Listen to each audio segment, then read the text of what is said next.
Ladies and gentlemen, when the moment comes, and it always comes when the door swings open on the battlefield of your life, there are only two paths. Not three, not five, not maybe, not someday, only two. You either move forward with everything you have, or you collapse, and that moment does not wait for your permission. It does not care about your fear. It does not pause to ask how ready you feel. It simply arrives, uncompromising and uninvited, and demands a decision. Do or die, you see, life doesn't give participation trophies. It doesn't reward half-hearted efforts.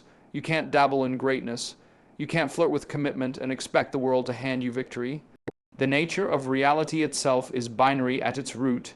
You show up or you don't. You sacrifice or you coast. You discipline yourself or you fall apart. And most people, they're not losing because they're untalented, they're losing because they haven't decided. They're hoping, they're waiting, they're hedging bets, placing half their weight on the gas and the other half on the brakes, and then they wonder why they never move forward. The path to victory, real victory, the kind that reshapes who you are, begins with an existential ultimatum. It's not a motivational poster, it's not a tweet. It's a demand carved into the core of your being, do or die, and I'm not talking about literal death, though sometimes that's on the line too. I'm talking about the death of your potential. The death of your identity, the slow, silent erosion of your soul while you pretend you're safe. That's the death most people never notice until it's too late. Every time you procrastinate, every time you rationalize your laziness, every time you look in the mirror and lie to yourself about what you're capable of, a piece of you dies. Not a physical death, a spiritual one. And over time, that internal graveyard fills up with your abandoned goals, your discarded disciplines, your unlived days. That's what happens when you treat life like it's a rehearsal. But there is no rehearsal. This is it. This is the show. Every second is a scene. Every word is a script. And you are the actor, the director, and the audience all in one. You mess it up. You wear it. But here's the truth. Most can't stomach you chose it. You chose to be weak. You chose to coast. You chose to be average. No one forced you to sleep in. No one shoved your dreams to the back of the closet. You did that. And if you want to change it, if you want to become what you were destined to be, you don't need more motivation. You need a line in the sand, a decision with no retreat. You need to be able to look yourself in the eye and say, from this moment forward, I will not let myself off the hook. Now, I understand. I really do. Most people are not lazy because they're stupid. They're lazy because they're terrified. Terrified of how big the mountain looks. Terrified of what happens if they actually climb it and find out it wasn't enough. Terrified of how much pain and rejection and solitude it takes to rise. And so they choose comfort. They rationalize mediocrity. They weaponize logic to argue against effort. They build castles made of excuses and decorate them with self-pity. But here's the problem: life doesn't care. It doesn't care how good your excuses sound. It only measures your output. It only responds to what you become through action. The truth is, every day is a war between the version of you that wants to rise and the version that wants to rest. Every morning you are at the mercy of your choice. And that choice compounds over days, over months, over years, until you wake up one day and realize you are either a monument to your discipline or a memorial to your potential. And there is no in-between. We've lied to an entire generation, told them they could be anything, without explaining that becoming something extraordinary will cost them everything ordinary, that there is no greatness without sacrifice, that the price of excellence is paid in pain and sweat and isolation and rejection, that the grind is not a phase, it's a way of life, that every shortcut they take robs them of depth, that comfort is not your friend, it is your silent executioner. You want to know how to win? Get brutally honest. Start with where you are, not where you pretend to be, not where your Instagram claims you are, where you actually are. Face it like a warrior. Admit your flaws. Own your procrastination. Stare your weakness in the face and say, "You're not the final word on my life." Because if you lie to yourself today, you'll be digging your grave tomorrow. Do you know how many people are walking around as ghosts? Not dead, but not alive either. Just breathing through their regrets, haunting their own lives, smiling on the outside, decaying on the inside. You think that's living, that's purgatory, and the door out is made of action. One hard decision at a time, one uncomfortable conversation at a time, one early morning, one late night, one more rep, one more disciplined hour when no one's watching. That's the way out. But you have to want it more than you want to be liked, more than you want to be safe, more than you want to be entertained. People say life is unfair. Of course it is. Who told you it was supposed to be fair? Life isn't fair. Life is war. Life is a brutal test of your character disguised as mundane routine. And if you wait for it to get easier, you'll be waiting your whole life. You don't need it to get easier. You need to get stronger. You need to become the kind of person that can carry the weight of your dreams. And that kind of person isn't built through comfort. They are forged in fire.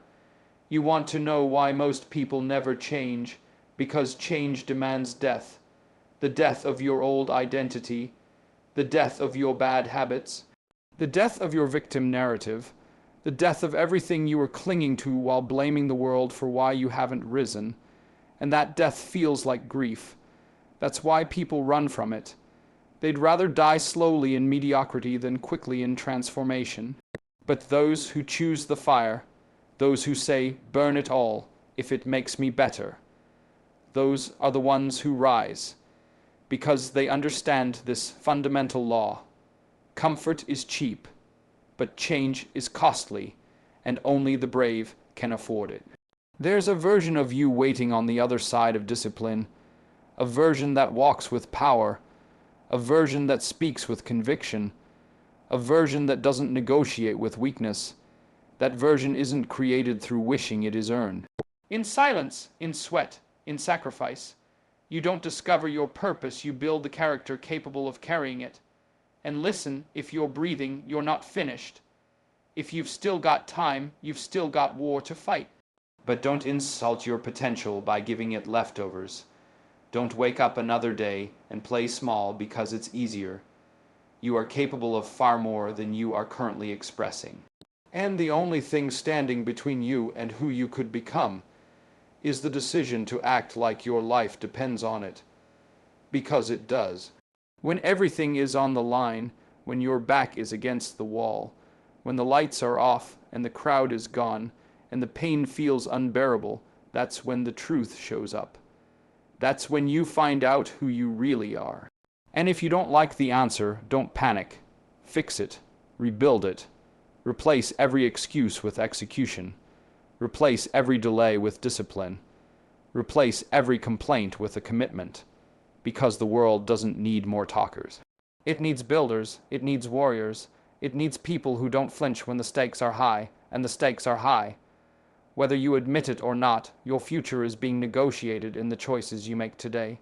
Every skipped workout, every missed opportunity, every time you choose distraction over direction, you are writing your legacy line by line, habit by habit, choice by choice, and legacy is not what you leave behind. Legacy is what you build while you're still breathing, so build it, carve it out of stone, speak your truth even when your voice shakes, rise even when your legs tremble, show up even when your mind screams no. Because those moments, the ones where it would have been easier to quit, to hide, to fold, those are the moments that define everything. And if you rise in them, if you push through them, if you lean into the discomfort instead of away from it, you don't just survive, you evolve.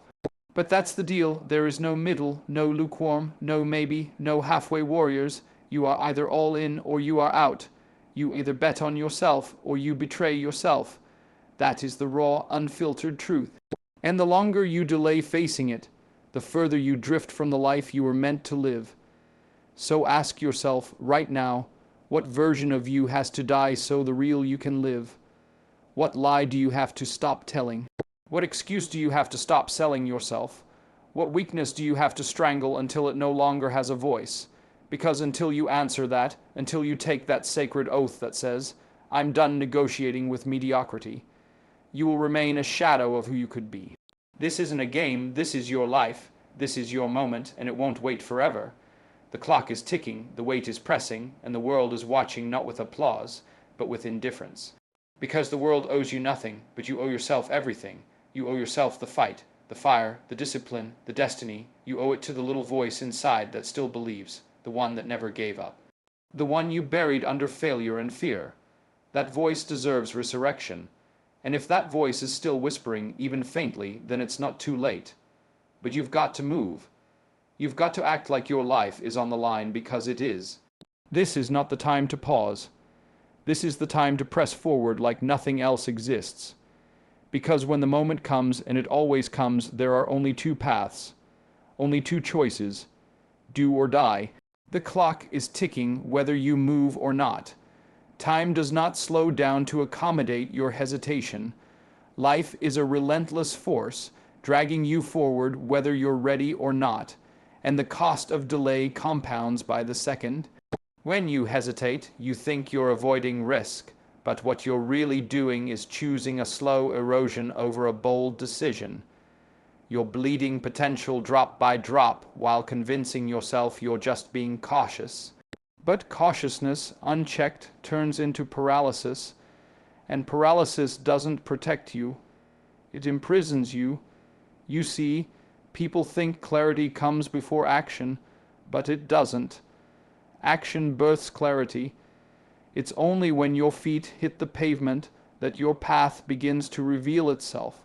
You want the answers before the test, the reward before the risk, the map before the movement. But life doesn't work that way. The map is drawn with your footsteps, not found in your contemplation. You don't wait for the path to become visible. You walk, and in walking you create it. And most people die waiting for a sign, never realizing that movement was the sign. Decisiveness isn't about having all the answers. It's about having the courage to move despite not having them. It's about looking at the chaos, the unknown, the uncertainty, and choosing to step anyway. It's understanding that indecision is a decision, a passive one, a dangerous one. Every time you fail to act, you are reinforcing a version of yourself that is small, reactive, and powerless. You teach your nervous system to default to doubt. You hardwire hesitation into your psyche, and over time it becomes your identity, and that identity is sticky. It holds you in place like quicks, and because once you've convinced yourself you're someone who overthinks everything, who needs more time, who just isn't ready, you start to believe your own lies. You start to live them. And eventually, the opportunity that was waiting for your boldness passes by, not because it wasn't meant for you, but because you refused to reach for it. You waited for certainty. You waited for permission. You waited for a guarantee in a world where none exists. That's not prudence. That's surrender dressed up as logic. There's a reason those who rise to the top often aren't the smartest or the most gifted. They're simply the ones who move. While others analyzed, they attacked. While others debated, they decided. While others built 5-year plans, they built momentum. And momentum, once created, feeds itself. It becomes a flywheel, a force. A habit of movement that generates opportunity. It doesn't mean you won't make mistakes. In fact, you'll make more. But mistakes made in motion are infinitely more valuable than perfect plans made in paralysis. The truth is, life is not a game of avoidance. It's a game of engagement. You don't get stronger dodging challenges. You get stronger facing them, and the quicker you decide to face them, the more strength you gain. Decisive action isn't just how you win, it's how you grow. Every time you act, you send a signal to yourself that you are someone who does not cower, who does not stall, who does not shrink when the heat rises. That belief becomes armor, and belief reinforced by action becomes unshakable. People who live decisively are not reckless. They're committed. They understand that fear is not a signal to stop, it's a signal that you're close to something important. They use fear as fuel. They reframe risk as responsibility, because what's the bigger risk? Trying and failing, or never trying and staying stuck in the same cycle forever? You might fail if you move, but you will definitely fail if you don't. The greatest tragedy is not falling. It's not even failing. It's never finding out who you could have been. It's knowing that there was more in you, but you kept it buried because you didn't act. And that's what happens when you choose indecision over courage. You don't just lose time, you lose self-respect. You lose the chance to become someone you can be proud of, because confidence isn't built by thinking. It's built by doing. You don't think your way into strength. You act your way into it. Your future is not waiting around for you to feel ready. It's being written in real time by what you choose to do right now. This very second, the delay is the death of destiny. The longer you wait, the more diluted your drive becomes, and no one else is going to drag you across the finish line. No one is coming to hand you your purpose wrapped in a bow. It's earned in the battlefield of daily decisions. You either grab it or you lose it. And yes, decisions hurt. Action hurts. It hurts to face your fears. It hurts to leap without knowing exactly where you'll land. But that pain, that tension, that friction, is where transformation lives. That's the sacred territory where average ends and greatness begins. If you avoid it, you remain unchanged. If you embrace it, you evolve. There is no other way. You were not born to hesitate. You were born to choose, to move, to risk, to live fully, not half asleep, not walking through your days numb and detached and wondering why you feel unfulfilled.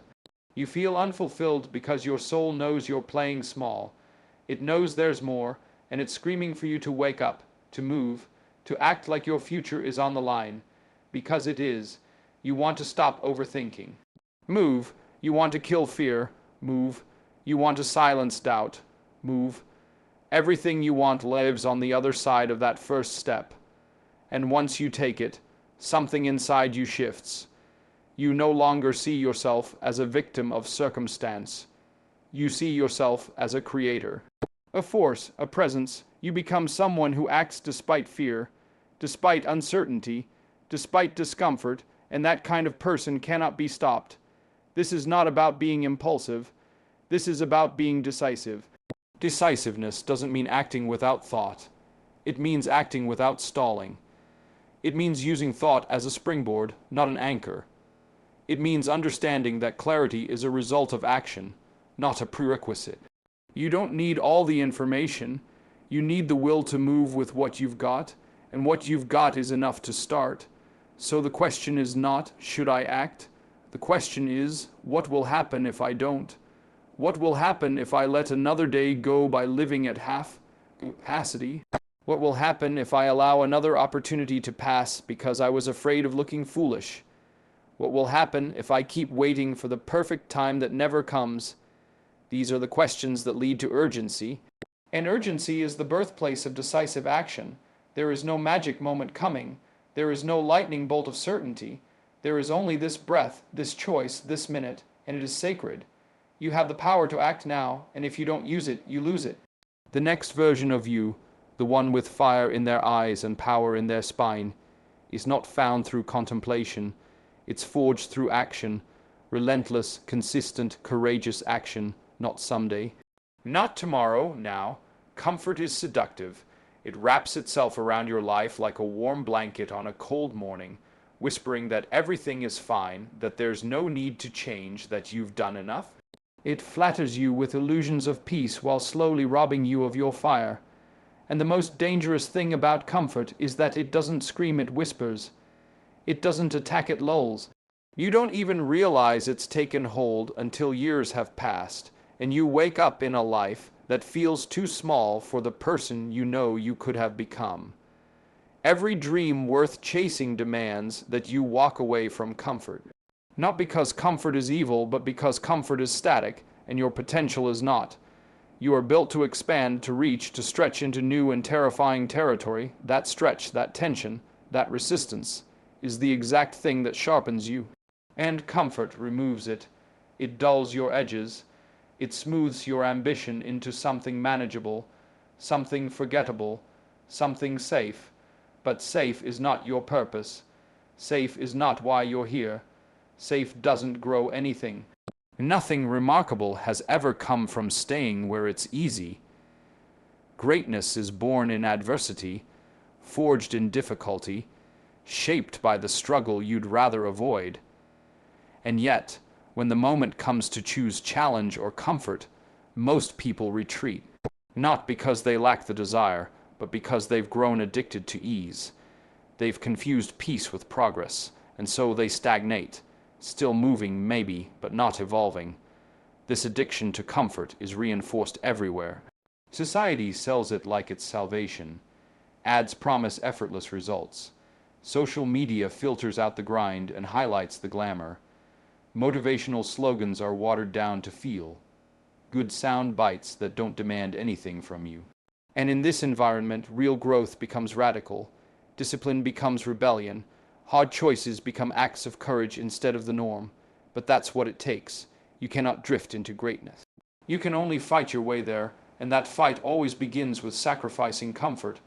Most people aren't failing because they don't have talent. They are failing because they've made comfort the standard. They look for the easiest version of everything, the shortest path, the minimal effort, and they think they're being efficient, but what they're really doing is avoiding the resistance that would have refined them. They're skipping the struggle, but the struggle is where strength lives. It's where character lives. It's where clarity is found. When you avoid the hard path, you don't just avoid pain, you avoid purpose. You think comfort is your friend, but it is a liar. It promises relief, but delivers regret. It tells you to wait until you feel more motivated. It convinces you that discipline is too rigid, too extreme. It seduces you with temporary ease while stealing long-term fulfillment. And by the time you realize the cost, you've already built a life around avoidance. You've trained your mind to seek the path of least resistance until that path becomes the only one you're willing to walk. The truth is, comfort zones are psychological prisons. You decorate them with habits and routines that feel familiar, but deep down, you know you're not living fully. You know you've got more in the tank. You feel the weight of your potential pressing against the walls, but you suppress it.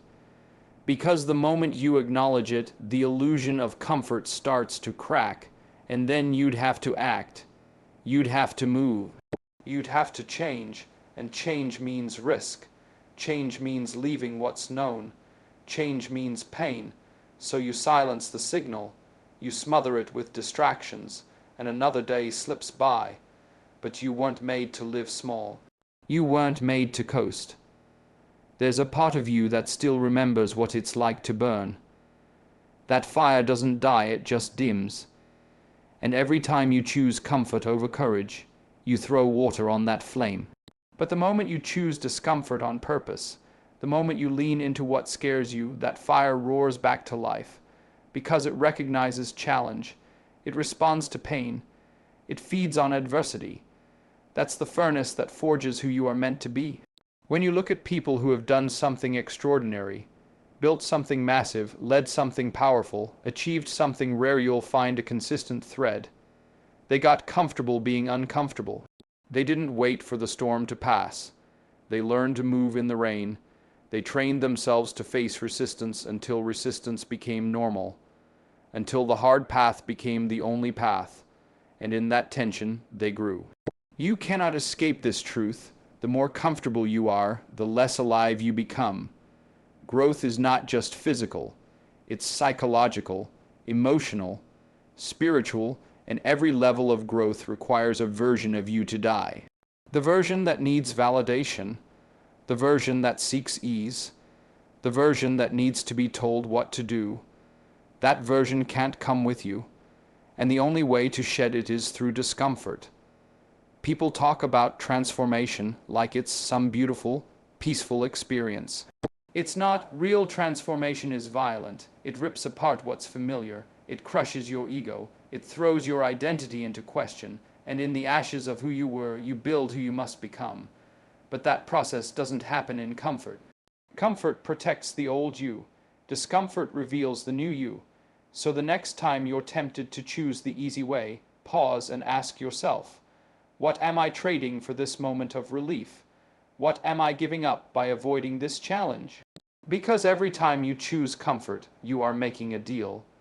You are trading who you could be for who you already are. And if you make that trade enough times, you become a stranger to your own potential. There is a life waiting for you on the other side of discomfort. A life with more meaning, more depth, more pride, but you have to earn it. You have to be willing to suffer on purpose. You have to chase discomfort like your future depends on it. Because it does. It's in the missed reps, the hard conversations, the early mornings, the difficult decisions that no one applauds. That's where your edge is. That's where your power is forged. Discomfort is not the enemy. It's the gatekeeper. It guards the door to everything you want. The stronger your relationship with discomfort, the more powerful you become. Because then nothing can stop you, not fear, not failure, not rejection, because you've trained yourself to walk through the fire instead of waiting for the fire to die down. So understand this. You don't rise in comfort. You don't evolve in ease. You rise in resistance. You evolve in pain. You find yourself in the fire. And the sooner you embrace that, the sooner you'll stop fearing discomfort and start chasing it. Not because you enjoy suffering, but because you refuse to die with potential still in you. Every time you wake up, before your feet even hit the floor, the war begins. Not a war outside you, but the one within. The silent, unrelenting, invisible war between who you are right now and who you could become. That battle is fought not in big, dramatic events, but in 1,000 tiny decisions. The way you speak to yourself when no one's around. The way you respond when the alarm goes off. The way you act when things don't go as planned. Every moment asks you a question. Will you stay where you are or will you rise? The tragic truth is, most people lose this battle by default. Not because they're incapable, not because they're broken, but because they're unaware that the battle is even happening. They move through life on autopilot, reacting instead of choosing, surviving instead of shaping. They forget that identity is not static. It's not a birthright, it's a construction site. You are either building your future self or reinforcing your past self, moment by moment, brick by brick, choice by choice. And the longer you live passively, the more deeply entrenched your current limitations become. Every action is a vote for the kind of person you're becoming. When you get up and train, when you sit down and focus, when you push through discomfort, you cast a vote for the future version of yourself who is strong, disciplined, and powerful. And when you procrastinate, when you scroll aimlessly, when you avoid the hard thing again, you cast a vote for the version of yourself that stays stuck. That's the harsh reality. There is no neutral ground. Every moment is shaping you. Every moment is a referendum on your identity. And whether you like it or not, you are always becoming something.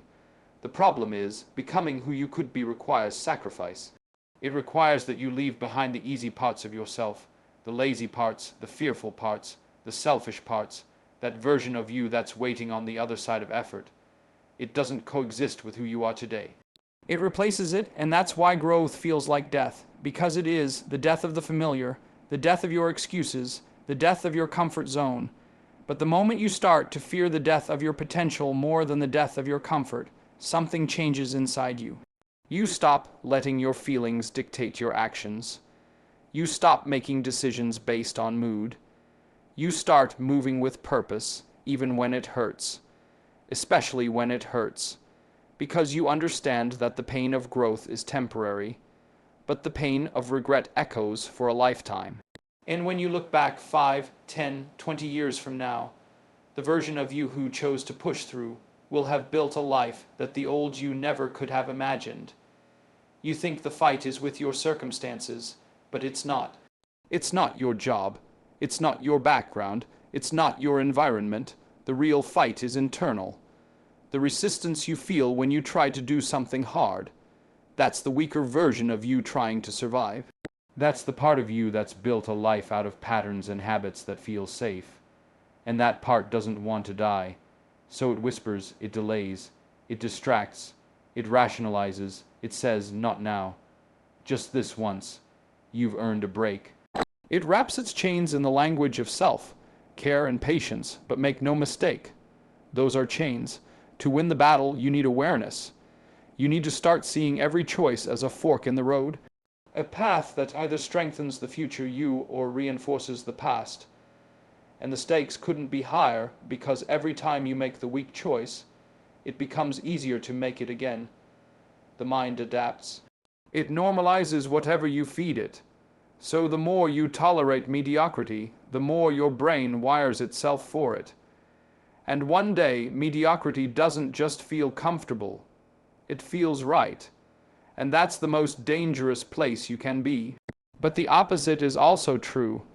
The more you choose discipline, the more you lean into resistance, the more you take ownership of your evolution, the more your identity shifts. You start to see yourself differently, not as someone who wants to be better, but as someone who is becoming better. And that shift, that identity shift, is the most powerful thing you can experience.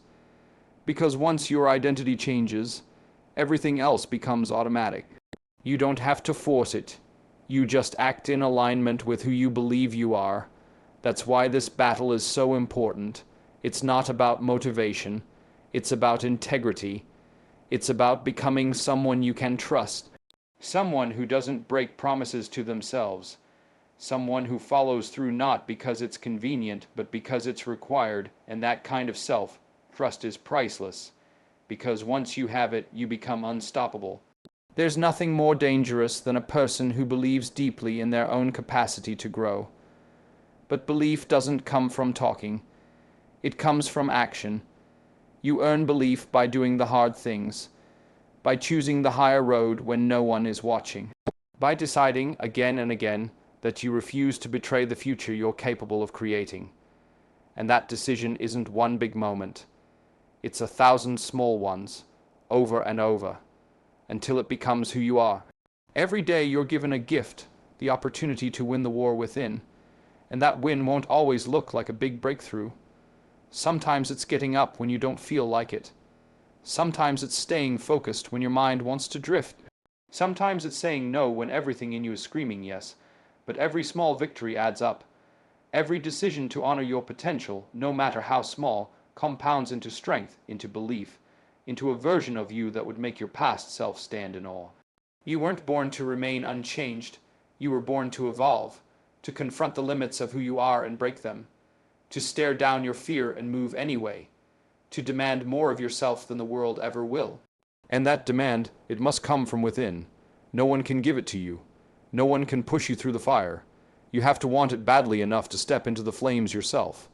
And when you do, when you step into that fire, you discover something extraordinary. That the fear wasn't real, that the weakness wasn't final, that the limits you believed in were self-imposed, and in that moment the war doesn't end, but you rise in it, you become something more, something forged, something focused, something free, and that freedom is not given. It is earned through struggle, through sacrifice, through daily relentless choices to become who you were always meant to be. There will come a day when your name is spoken in rooms you'll never walk into. A day when people will remember you or forget you entirely. And when that day comes, it won't matter how much money you made, how many followers you had, or what titles were beside your name. What will matter is what you built, how you lived, and who you became. That is your legacy, and the most sobering truth you'll ever face is this. You are building it right now, not someday, not later, not when life settles down, now. With every decision, every action, every response, you are laying the bricks. You are the architect of your legacy. The tragedy is that most people don't realize this until it's too late. They drift through life as if it's a rehearsal, thinking legacy is something that happens to you, something that arrives at the end, maybe written in a eulogy or remembered in a photo album. But legacy doesn't begin when your story ends. It begins when you decide to take ownership of your story. It begins when you stop being a passenger in your own life, when you stop waiting for permission or luck or the perfect moment. It begins when you finally say, "This is my life and I will shape it." And shaping it means you must confront what you've been avoiding. You must tear down what no longer belongs in the foundation. The excuses, the blame, the self-pity. You cannot build a meaningful life on broken ground. You must do the uncomfortable work of digging deep into the parts of you that are weak, fractured, afraid. And you must rebuild from there, because you are not just responsible for what happens to you. You are responsible for what you do with it, and that responsibility is the raw material of legacy. Too many people carry around a blueprint they never act on. They have ideas, dreams, plans, but no structure, no discipline, no execution. They wait for inspiration, but inspiration is fleeting. They wait for motivation, but motivation is unreliable. What builds legacy is consistency. Relentless, boring, unsexy consistency. The daily grind that no one applauds. The early mornings, the late nights, the sacrifices no one sees. That's what shapes a life that echoes. You want to build something that lasts.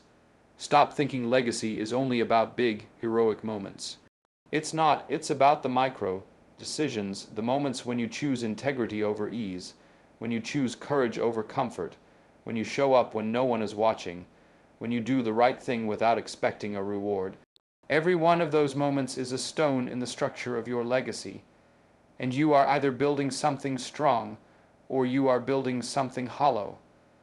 Legacy is not what you leave behind, it's what you live into. It's the standard you hold yourself to when quitting feels easier. It's the example you set when you think no one's paying attention. It's the energy you carry, the values you embody, the way you treat people who can do nothing for you. It's the impact you make not by preaching, but by practicing. Legacy is lived long before it's remembered, and it's not about perfection. You will mess up, you will fall short, but legacy isn't built through flawlessness. It's built through resilience, through the courage to rise again, to admit your mistakes, to own your failures and learn from them. That honesty, that humility. That's what makes people remember you, not because you never struggled, but because you didn't let your struggle define you. There's a weight that comes with this awareness, a pressure, and you must learn to carry it, not as a burden, but as a calling, the pressure to be better, to evolve, to not let your days pass like pages in a book no one reads. You are writing your story right now, and every word counts, every action is a sentence, every choice is a chapter. You decide how it reads, you decide whether it ends in regret or reverence. It's easy to think you have time, to assume that the opportunity to become something great will come later, but legacy doesn't wait. Life is not guaranteed, and what you're doing today is either echoing forward with purpose or fading into obscurity. You don't get to pause time, you only get to decide what you do with it. The urgency of that should set your soul on fire. People think legacy is about how others remember you. That's part of it, but only a part. The deeper truth is that legacy is about how you remember yourself. Can you look in the mirror at the end of the day and say, I gave it everything I had, not just in the good moments, but when it was hard. When it didn't make sense, when no one believed in you, that's the test. Not how loud your success is, but how deep your conviction runs when there's no applause. And don't think for a second that your legacy only matters if you're famous or rich or powerful. Some of the greatest legacies were built in quiet places, by parents who sacrificed for their children, by mentors who believed in someone when no one else did, by people who held the line when it would have been easier to fold. You don't have to change the world. You just have to take responsibility for the world you touch. That starts with a decision, a line in the sand, a declaration that from this moment forward, you will stop playing small. Stop living like your time is unlimited. Stop giving your energy to things that don't matter. Stop making excuses and start making impact. And impact doesn't come from what you intend to do. It comes from what you actually do. From the habits you form, the standards you enforce, the effort you give when no one's watching. You can build a life that outlives you. You can become someone who inspires, who uplifts, who shifts the course of lives without even knowing it. But not if you keep hiding, not if you keep waiting, not if you keep living beneath your calling. You don't need a platform to have influence. You don't need a stage to make impact. You just need courage. You need conviction, and you need to decide that the legacy you leave will be one of strength, truth, and relentless purpose. Because legacy doesn't begin when you're gone. It begins the moment you wake up and refuse to let another day pass without intention. You are the architect, the blueprint is your vision, the tools are your habits, the materials are your choices, and the foundation is your discipline. You can build something that stands long after you're gone, or you can build something that crumbles when pressure comes. That choice is yours, and it's being made right now, with everything you do.